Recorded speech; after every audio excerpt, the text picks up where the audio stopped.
When Alyssa was 6, her world was shattered by a person she trusted. It took her 30 years to finally be able to hold her abuser to account. But as she sat in court ahead of his sentence, her own parents made a devastating choice. You literally are saying, here is my soul laid bare. And then it's almost like you're re-traumatised. It's like it's never enough. It's the shame that is put on victims. Alyssa James is a survivor of child sexual abuse. The man who preyed on her was a relative. But when it came to holding him accountable in court, she was betrayed by the people she should have been able to rely upon most.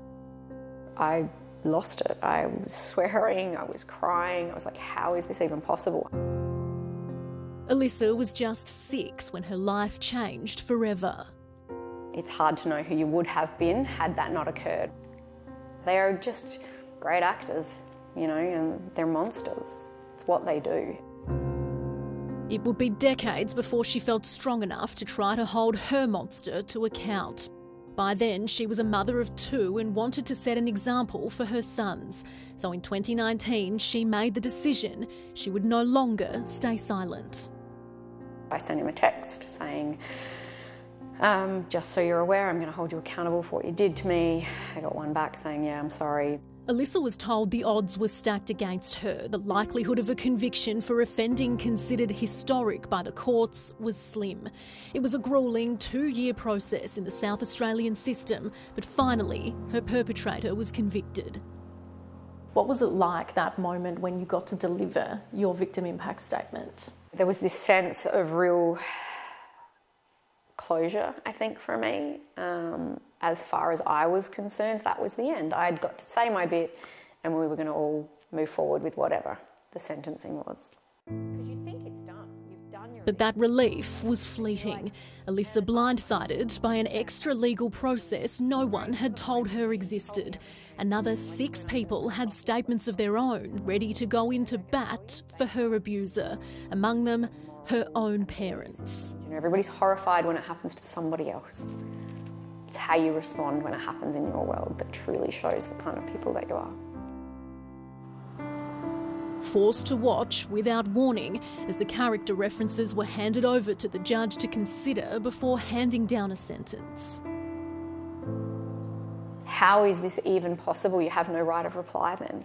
You know, I've gone through the trauma, gone through the court case, I've given you everything I have, my soul on a piece of paper, and you're going, oh yeah, but, you know, these 6 people think he's okay, so that's okay. If you're convicted of child sex offending, you cannot be of good character. It's a total misnomer.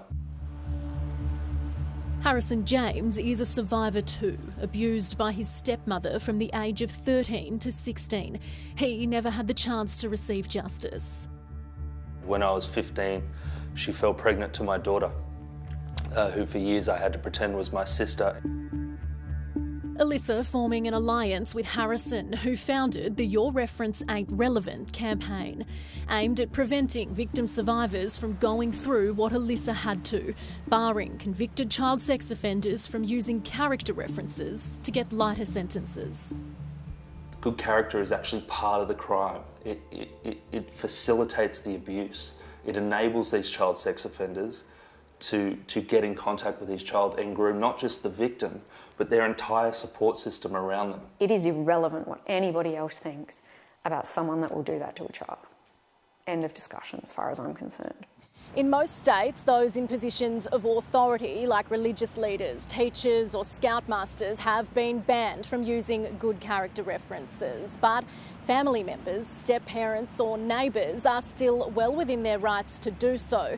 Each state and territory has its own nuances, but this campaign is aiming to change that. And the campaign is gaining momentum. Both New South Wales and the ACT have put their legislation under review.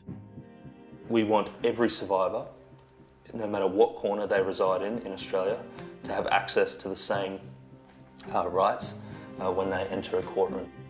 What would it mean to you? It would mean the world. It would mean that